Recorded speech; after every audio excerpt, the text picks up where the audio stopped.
Anche i sanitari dell'ospedale Covid di Sant'Orso e i vertici dell'ULSS 7 Pedemontana si sono fermati. Un minuto di silenzio oggi in occasione della prima giornata nazionale in memoria delle vittime del coronavirus.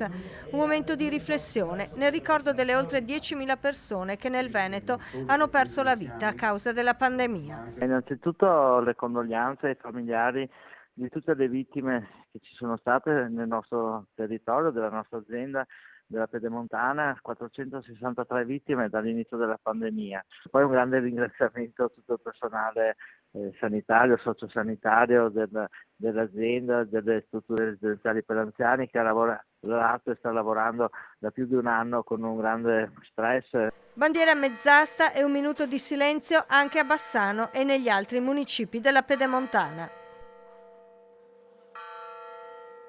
Intanto il virus continua a circolare nelle nostre comunità, lo dicono i dati dei nuovi positivi che continuano a salire in questa terza ondata dell'epidemia. La speranza oggi sta nei vaccini. La speranza è grande accelerazione sui vaccini, facciamo i vaccini perché è importante e usciamo da questo tunnel.